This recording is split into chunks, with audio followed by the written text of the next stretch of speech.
Hey there Nocturnes! Welcome back to English Me dito sa Nocturnal Siege, a guide for those left in the dark. Ako nga pala ulit si Kuya N, ang inyong class president. Noong nakaraang meeting with Sir Jeremy, diniscuss natin ang tungkol sa gender criticism. Yung example pa nga natin nun si Mulan na laman natin kung papaano nagkaroon ng conflict sa pagitan ng babae sa kalalaki base dun sa mga nangyari sa kwento ni Mulan. Saka natutunan din natin na bukod sa feminist and masculinist criticisms, meron din tayong LGBT interests na pinapahalagahan. Yun nga lang sa istorya ni Mulan, wala tayong characters doon na nagpakita na sila ay bahagi ng LGBT, pero sa mga ibang mga palabas o babasahin, pwedeng may LGBT criticism.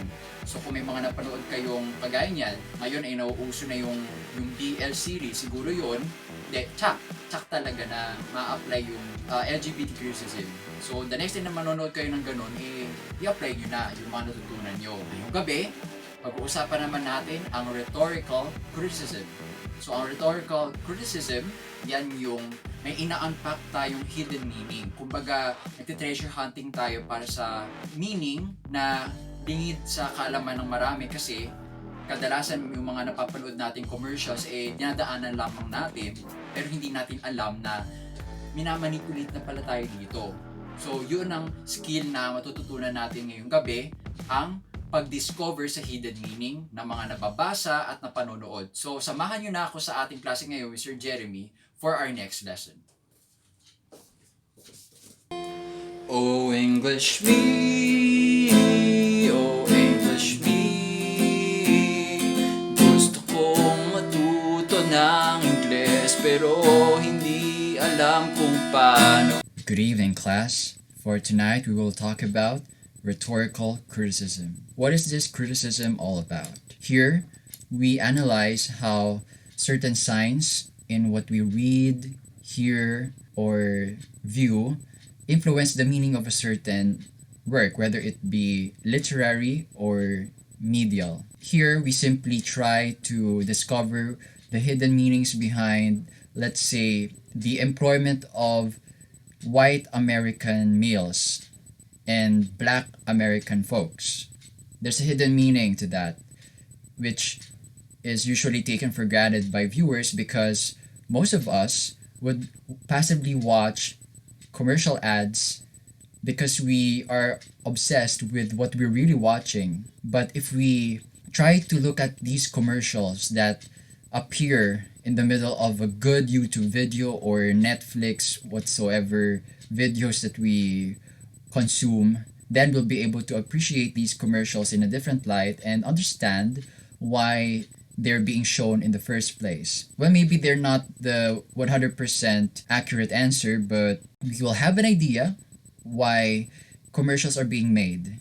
And it may be beyond just making sure that a product is bought. Maybe it's beyond mere profit. So in rhetorical criticism, let's appreciate the Old Spice commercial, Filipino version, the one where Victor Sulayan stars in. Let's take a look at the first cluster of meaning. Let's examine the sign of the Filipino male, the image of the Filipino male, not white, but brown-skinned, conforms to the stereotype of what a Filipino is. He appears in a corporate attire, wearing white long sleeves and a black coat. And then these articles of clothing get stripped off when he's about to take action, when he's about to fight off animals and a ninja. So what does that signify? It promotes through the Filipino model, Western masculinity, being macho, being excited for danger. Those are actually Western ideals of masculinity. Non-Western masculinity is different. It's not necessarily being loud, being exuberant of one's masculinity. No, it's not. Well, that's another video, what non-Western masculinity is, but Western masculinity, clearly, as far as Old Spice is concerned, it's about that. Promoting your machismo as a man and not being shy about it. Just look at the way the male model poses in the commercial. He raises his arms so that his armpits would be very visible and his pecs as well. So that is a sign of, Western dominance in a patriarchal society. In the next cluster, let's look at the destroyed jeepney, the submissive animals, the sharks and the anacondas, and the petrified ninja after smelling the Old Spice scent. These signs indicate that there's somewhat a weakened sense of Oriental identity in the patron of Old Spice products. In this commercial, since the Filipino man is covered with Old Spice scent, by the way, here, let us introduce the concept. The Old Spice scent may signify Western powers. So, if the Filipino man is covered with Old Spice scent, then he must be mesmerized or hypnotized already, brainwashed by Western powers. So, because he is brainwashed, he may have forgotten his Oriental self. Notice he doesn't appear in a barong, in a traditional Filipino clothing, but he appears in Western clothing and then he talks and he moves Western. So he may have forgotten his being an Oriental person just by this having the jeepney destroyed, by subduing the sharks and the anacondas, which are animals that could be found in Asia. And then he also is able to repel the petrified ninja because of his Old Spice scent. That is probably what this layer of meaning is. And then finally, the one where the explosion begins. Everything is destroyed and absorbed into a black hole. But the Filipino man and his flying spray can of deodorant survives. The smell that never dies is the trademark of Old Spice. But how come the smell never dies? It's probably because the smell is the one that destroyed everything. And then the fact that the Filipino man survives the explosion and the one riding on the giant spray can suggests that the Filipino man has become the new colonizer, carrying with him the Western ideals that the Americans introduced to the Filipinos during their reign in the Philippines last century. So, what does that imply then? It means that we are living in an age of post colonialism where the new colonizers take the form of the former colony. Yes, we may have been set free. Filipinos are free. Technically, we have sovereignty. We are now a state. But our thinking is still Western. We are still caught up in what the Americans and the Spaniards have taught us and have forgotten, like the persona in the commercial, what it means to be Oriental.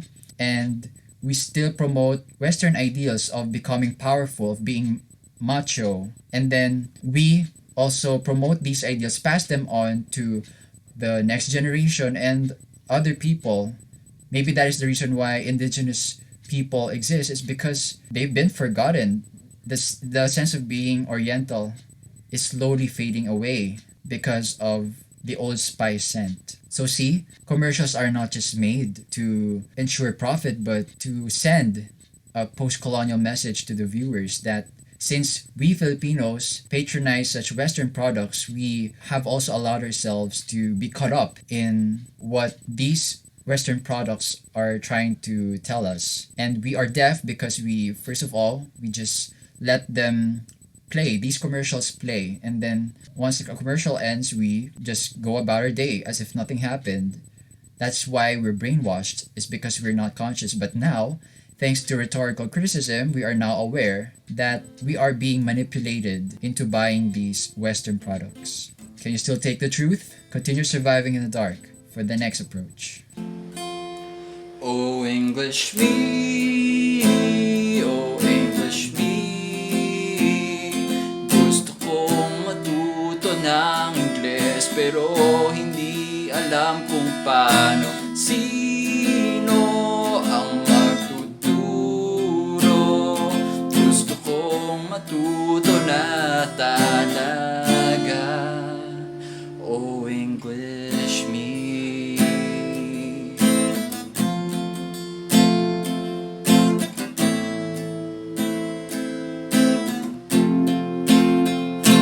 Word of the night. Slalom. Noun. Ang first three na makakapag-comment sa baba ng meaning at ng kanyang original sentence ay magkakaroon ng special mention sa susunod na episode. Kaya ano pa hinihintay nyo, Nocturnes? Mag-comment na kayo sa baba bago mag-Friday para masama sa editing ang inyong post. Kung nagustuhan ninyo ang episode na ito, pakilike naman dyan sa baba. Tapos kung may mga questions kayo o mga suggestions, mag-comment na lang din. I-share nyo naman ang video na to. Mas maganda yung buong playlist sa mga kakilala ninyo nag-take ng AAP sa taong ito. Alam nyo naman na kanya-kanya ng diskarte sa paghahanap ng reliable resources at kasama na dyan ang Nocturnal Stage kung naniniwala kayo.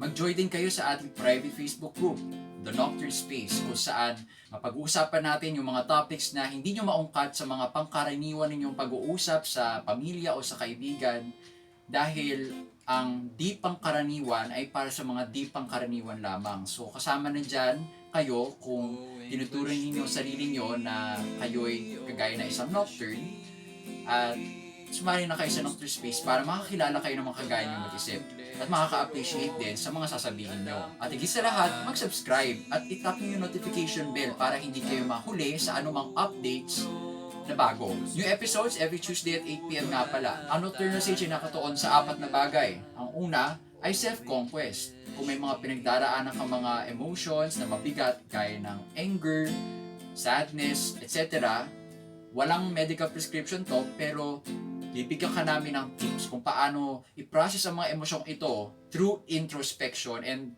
other approaches na hindi siyempre nakakasakit ng ibang mga tao. Pangalawa ay communication.